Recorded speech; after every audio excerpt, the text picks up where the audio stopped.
I'm Erin Wilson, and you are listening to Inside NC Labor, a podcast designed to inform and educate North Carolina citizens on the role that the Department of Labor plays in state government.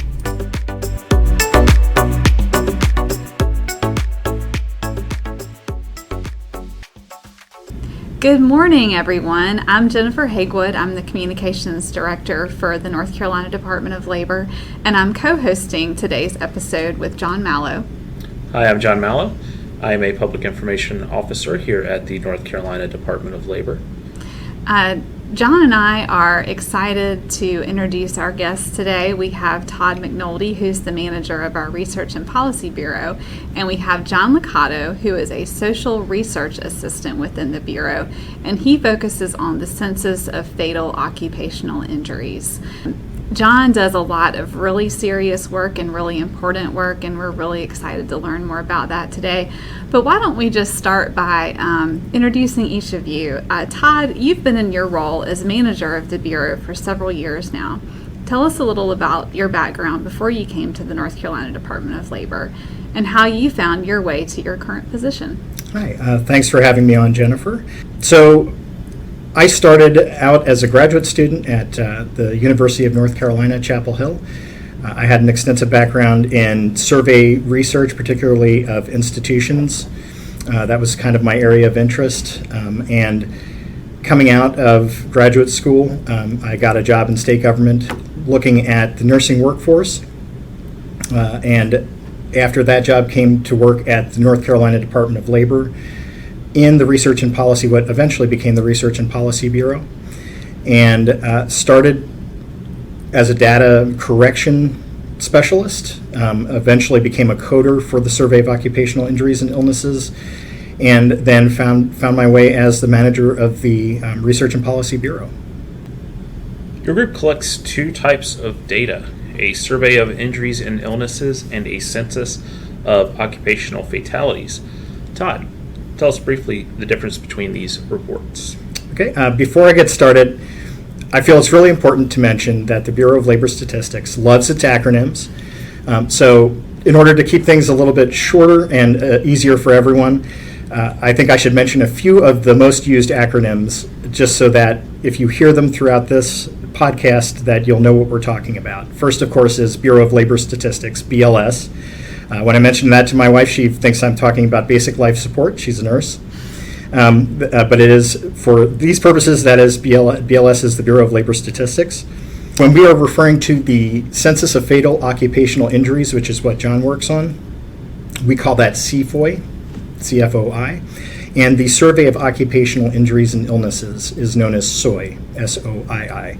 The difference between the two of those is that CFOI is a complete accounting of all fatal occupational injuries in North Carolina. So John keeps track of all fatal workplace injuries that occurred in North Carolina in a calendar year. The Survey of Occupational Injuries and Illnesses is a random sample survey. It is federally mandated that we survey thousands of establishments in North Carolina in all different industries, including industries that OSH might not normally have jurisdiction over. And we use that to produce estimates of incidence rates and counts of non-fatal workplace injuries and illnesses in a calendar year. So the difference is that the census is a full and complete accounting of workplace injury fatalities, and the SOI, the survey, produces estimates based on a random sample survey of thousands of establishments of non-fatal workplace injuries and illnesses. All right, that makes sense. Thanks, Todd, for explaining that. And also, thanks for explaining the acronyms. I think it's not limited to BLS. I think all of government in general shares that love for acronyms. John, Todd kind of set us up pretty well to get into what exactly it is you do on an everyday basis. But could you tell us just a little bit about your background and how you got into this current position? Sure, yeah. My name's John Luckado, and after high school, I decided to join the Marine Corps, and I served in the Marine Corps for 6 years, was in Desert Storm, and then after I got out of the Marine Corps, I got a couple of jobs and decided I needed to go to college, so I went to UNC Greensboro and received my bachelor's degree in recreation, parks, and tourism, and also worked on the campus there as the scanning coordinator. So everyone that did the bubble sheets with their exams, I scanned those. So I did that while I was going to school, and I wanted to work for the North Carolina Zoo, so I did my internship with the North Carolina Zoo. Loved it. They offered me a position, but it was a seasonal position, and I couldn't afford to live on a seasonal position without benefits. So in the middle of my internship, I applied to the North Carolina Department of Labor. Which is similar to working in a zoo, by the way. So 4 months later, I heard from the North Carolina Department of Labor. I got the job, and so since I could never be a Janet Jackson backup dancer, I took this job instead. So I started on the soy side when I got here, and I did that for 3 years, and then I moved over to the CFOI, the fatality side, and I've been doing that for 13 years now. Wow, okay. 13 years. You've been here a long time. Well, I've been here 16, but I was 13 with CFOI and 3 with soy. So you're responsible for the CFOI side of the Bureau. Tell our listeners what that means. What sort of data are you collecting? Well, it's with BLS in Washington, D.C. We produce comprehensive, accurate, and timely counts of fatal work injuries. The CFOI is a federal state cooperative program that is implemented in all 50 states and also Washington, D.C., and they started that in 1992. And my data is issued annually for the preceding calendar year. John, why is it so important for our state to collect this information? And who is this information available to? Okay. Well, why it's so important, the data is used by safety and health policy analysts and researchers to help prevent fatal work injuries They try to inform workers of life-threatening hazards associated with various jobs, promote safer work practices through enhanced safety training, and also improves workplace safety standards. And who can use this? Well, you guys know it. Reporters, OSH, academics, safety managers, employers, employees, anyone interested can use this data. And if you want to go to see our data, it's at bls.gov/IIF/OSHstate.htm. Or just call John directly. No. It's actually a cool website on BLS. You click on North Carolina State and it shows all our data. It's actually really cool. I like it. It is really cool. I will back John up on that. You can go on to that and you can it drills down into really fine details about what you're. It's simple for like everybody to just look at the data too. It's not so complex. You click on the state, you click on whatever year you want with either soy or CFOI, and it shows you the fatality rate or the soy rate. So Right, I like exactly. it. So how many people were included in your figures for 2020? Also, can you help us to put that into context? So how common is it for someone to die on the job? Okay. For 2020, the data in 2020, our numbers for North Carolina were 189 fatal work injuries for the year. Per the North Carolina Department of Commerce last June, we had over 4.7 million people employed in North Carolina. So out of that 4.7 million, 80,300 had non-fatal injuries and illnesses for 2020. And then if you come down to the fatalities, there was 189 fatalities. So out of 4.7 million people, we had 189 fatalities for the year, or workplace injuries. So it's not common. It's not common to die in the workplace. It just isn't. And I think that's good for listeners to hear. I mean, no workplace fatality is acceptable to us, but I think it's important to hear that number in the context of how many millions of people in North Carolina go to work every day. And I think that is a reflection of how generally safe it is to go to work every day in North Carolina and in the United States. Well, but since we are talking about those 189 workplace deaths, what is the most common cause of those fatalities, and are there certain industries that appear to be more hazardous than others? Oh, yes. Okay.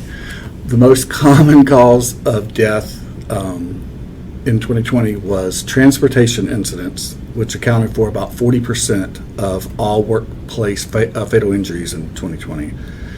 Second was exposure to harmful substances or environment, accounted for 19%, which that is the drug overdoses. Okay. Drug overdoses have just skyrocketed each year since I've been doing this, last year in particular. We hear a lot about that in the media. Yeah, I don't think that's, for that to be our second most common cause of death now, that's not good. It accounted for 19%, and then third was the most common cause of death was falls, slips, or trips, and that accounted for 15% of the fatalities. The industries with the largest fatal work injuries, number one, construction, and then second, transportation, and then third was manufacturing. And I did want to also say the occupations with the largest number of workplace fatal injuries. Number one, grounds maintenance workers, landscapers. The second was carpenters. Third was laborers and material movers. And then fourth, they were so close, was agriculture workers, roofers, and construction laborers. Mm-hmm. So those are the largest number of workplace with occupation. That's interesting. I mean, I think most people would assume something like construction would be high hazard, but I don't know that I would have thought that, landscaping and groundskeeping would have made the top of the list. Oh, yes. Riding lawnmowers are so dangerous. No, you're right. They're so dangerous. I'm not kidding. Rollover incidents. Yeah, be careful on your lawnmowers and your tractors, please. Thank you for that public service announcement. And that goes for whether you are working on the job or working in your yard at home. Just be cautious. I mean, just be careful, please. So. Well, just on a kind of a side note, I can speak from experience. I did landscaping for summer when I was in my 20s, and I don't know if having heat related, that would go more on the soy. Actually, I will talk about that because a little bit later. Suffered a heat stroke and ended up in the hospital overnight with I didn't know that. Yeah, severe dehydration, and it's so easy to happen. Mm-hmm. You're sweating all day, especially in the humidity here in North Carolina. So I can speak from experience on how dangerous it can be. Not just working around the actual power tools and powered equipment, but just the environmental conditions. I will touch base on heat related because that does fall into an injury. I'll talk about that a little bit later, though. So walk us through the steps of coding a fatality from the point at which you are notified of the fatality or a potential workplace fatality until you investigate, code the information, and close the file. This is a long process to code one case. So I have to collect all my source documents, which there are pretty much three categories where I collect the data daily, and then I receive things weekly, source documents, and then monthly reports as well. So daily I receive state OSH fatality reports on a flow basis. The medical examiner report, toxicology report, autopsy report, I get those daily on a flow basis. The news media reports, I search the internet every single morning for obits and just stories and accidents and things like that. And I also look at, it's onlinenewspapers.com. It's a site that lists all the North Carolina newspapers on this one site. So I'm clicking all the time looking for fatalities on that site. It's actually a pretty good site, but over the years you have to pay subscription to a lot of the newspapers, so it's not as great as it used to be, but I still get a lot of information off of that. Also, I obtain DMV crash reports, and that's from a transportation accidents. That's daily. So then weekly, I check public source sites like the Officer Down Memorial page for police officers, the Security Officer Down website. There's a weekly toll page on a Facebook. Someone created this Facebook page, and it lists all the fatalities for that week throughout America, and that's actually very helpful. I look at the firefighter line of duty deaths website, the Federal Railroad Administration website, and the U.S. Department of Labor Fatality Inspection website, and then the NTSB, which is National Transportation Safety Board, and that's for my helicopter and my airplane crashes. Then monthly, I know this is a lot, sorry. Monthly I receive workers' compensation reports, state agency health fatality reports, they send that to me once a month, and North Carolina VADA records so I can get my death certificates. And I also request police reports. And then if I don't still have enough information, I send out a questionnaire to the informant or either the employer and try to get more information on that. And the national office also sends, out of DC, they also send quarterly reports, and I match those up. And then last but not least, sorry people, I get Coast Guard reports and then the National Highway Traffic Safety Administration from the BLS. So once I get a lot of the sources, I won't have all those because it takes months and months to get a lot of the sources. Once I have enough sources, then I can start creating a case. And then my system is the CFOI web. It's on the federal computer I use. I key in the demographics, the incident, what happened, the employment, where they worked, special studies tab. It tells me if there was alcohol or drugs involved.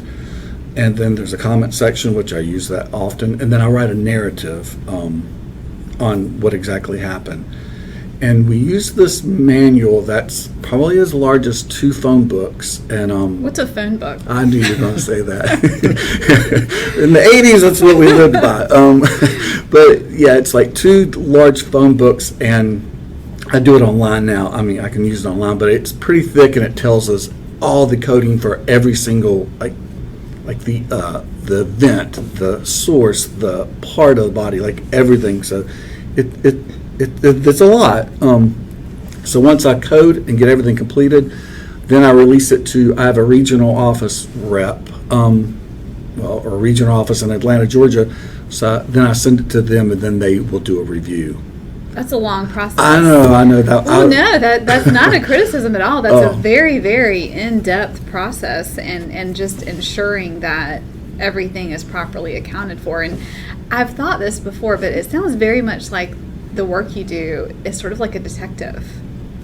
Yes, I'll talk about that a little bit later too. Okay, well, I won't steal your thunder there. Well, no. I mean, I just comment like it's like an investigative type position. It is very much so. Yeah. Well, earlier we talked about the most common cause of death in your 2020 numbers. Well, one thing that brought to my mind was, of course, everyone since 2020 has been thinking about COVID. I didn't hear you say anything about COVID in those numbers. Do you all, are COVID-related fatalities included in your count? No, CFOI, we do not report any illness-related information, including COVID-19. It's never been in scope to include illnesses, and so COVID-19 does not fall into the CFOI. But it does fall into the SOI side. And so, continuing with that line, Todd, is that different for the SOI side? It sounds like that it is regarding COVID. Yes, SOI is the Survey of Occupational Injuries and Illnesses, so that does include COVID-19 or any illness that one might contract that is non-fatal in the workplace. So tuberculosis, COVID-19, you name it. If it is a non-fatal workplace incident, that goes in and is reported on SOI. So we do collect that information, we do report that information for the Survey of Occupational Injuries and Illnesses. So originally that seemed confusing, but now that you've sort of carried that logic through with the actual name of the survey versus the census, that makes sense. So thank you for explaining that. John, you mentioned the DAP review, but Todd, does anyone, I assume someone from the federal government probably takes a look at the work you do. Does anyone officially review or audit your work? The work of the Research and Policy Bureau on the Occupational Safety and Health Statistics Program is extensively reviewed at the regional office level. We work with the Atlanta Regional Office of BLS. At the national level, Again, as John discussed, there is what is known as a data acceptance program that regional BLS conducts annually, where they look at all of his coded cases that he is ready to release for review. They go through every single one of them. They code them themselves to see if there is agreement in coding, agreement in how they interpret the narratives, and that there is consistency in how they would code it versus how North Carolina codes it. He receives constant feedback on CFOI from the regional and national offices requesting clarification. For example, what sort of handgun was used here? What was the caliber of the handgun? Because these are levels that we can code to that. And so they will inquire, well, you didn't mention that there was a particular type of, you just mentioned firearm. Was there a particular type of handgun? Is there a police report that you can look at that will prompt further investigation and a search for more sources to get more refined information? So there's a constant feedback, especially on the CFOI side, between the regional, national offices and the state level, working from the state level up and from the national and regional offices down, asking questions, inquiring for further information, and reviewing the information that John has submitted. On the SOI side, there are monthly quality assurance checks. So the regional office in Atlanta will contact respondents that we have contacted. If we've keyed something in by fax or received a response by phone, they will contact respondents randomly to inquire, just to make sure that the information we collected is accurate, that the facts that we had copied off of, that we did so accurately. They will review our estimates. So we receive large reports of primary and secondary estimates reviews based on, as we progress through the survey period, we can look at how our estimates look as we add more data and areas that we need to focus on in order to improve the quality of the data that we're collecting. We also receive numerous reports throughout the year looking at our coding. So we'll receive a report saying, hey, we looked at your coding and we noticed that there's a few things here that maybe you put a sprain instead of a strain because the code is one digit off between a sprain and a strain. So perhaps go look at your narratives. Maybe you accidentally keyed a sprain instead of a strain or vice versa. So again, we have multiple reviews of that to make sure that our coding is accurate as well. So it is an extensive process, again, from the state level up to the regional and national office levels, and from the national and regional office levels down to the state level, asking for clarification and looking at our data every single year. So it goes through many eyes, many reviews, both on the CFOI and SOI sides. Well, and I'm going to put in a personal plug for you guys here, because I do actually have the opportunity to receive feedback from BLS about your performance, and I will just tell anyone who cares at all that North Carolina is the standard bearer on both the CFOI and the SOI side of things. We always receive incredibly positive feedback from our auditors, from our partners at BLS, and you guys do a great job. Thank you. John, you spend much of your day reviewing things like medical examiner reports. How do you take your emotion out of the work and simply look at these reports from an objective standpoint? It's hard to take emotion out of many of the cases because they're so tragic, but I have to tell myself that the data I collect prevents fatalities in the workplace, and I can hopefully promote safer work practices and inform workers of life-threatening hazards with their jobs.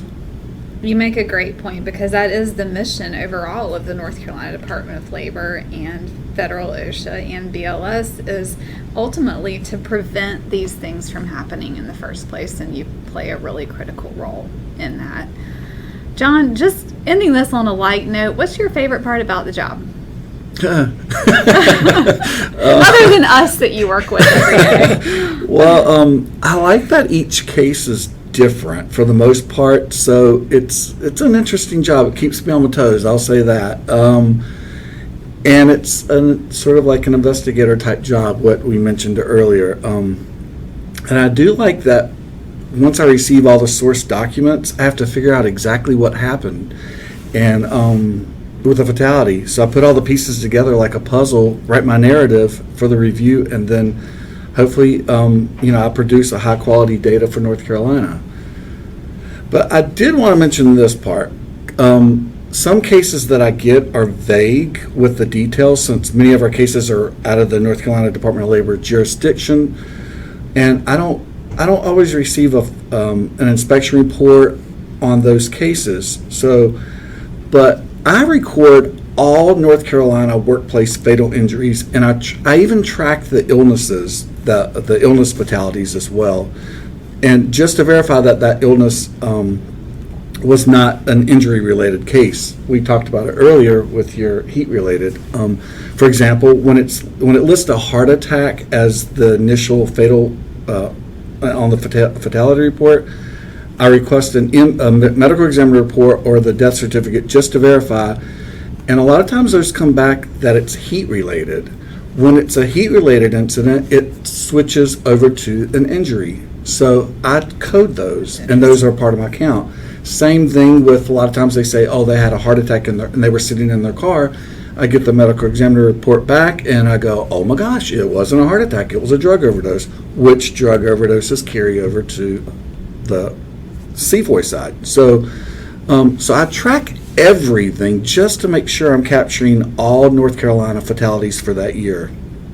And it's a lot of work, but I just want to make sure I'm capturing all the fatalities I can in North Carolina and give a true accurate count for North Carolina. It sounds like you go above and beyond what kind of the basic requirements are for. Well, the regional rep, he trained me, Reggie, and he trained me so thorough. And the other rep that comes here from Atlanta, Anissa, trained with me, and she's very thorough. So all three of us we all think very similar, and so it's a thorough job with us three. So anything else you'd like to share with our listeners, either Todd or John? Any closing remarks? I just want to thank everybody for the opportunity to talk about the Occupational Safety and Health Statistics Program and CFOI in particular. I think that this is an extremely important program, not just for North Carolina, but nationally as well. I think it saves lives and it makes our workplaces safer. And the work that we do, we're very proud of being able to produce this information on behalf of North Carolina.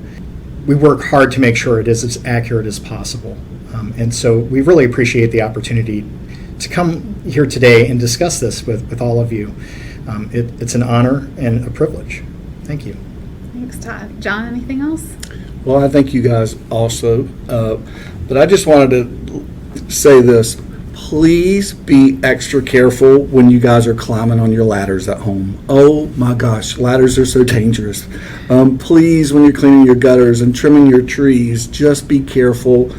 Also, when you're using any type of saw, just be careful. Please be careful with your saws. And just when you're driving, just be a little bit more cautious, because we want everybody to stay safe. I totally agree with that. If you just slow down and take a few minutes of extra time, I think I'd much rather, waste a few minutes of my day than have some sort of life-altering injury. Yeah, because it can change so quickly. I see it on my desk all the time. So just be careful, people. Just stay safe. Thank you, John. That's a great point. We really appreciate both Todd and John, you spending a few minutes with us today. We here are all very proud of the work you do, and you provide an excellent service both to the citizens of North Carolina and all interested parties. So thank you for your time, and you all have a great day. Thank you. Thanks, guys. You too. You too.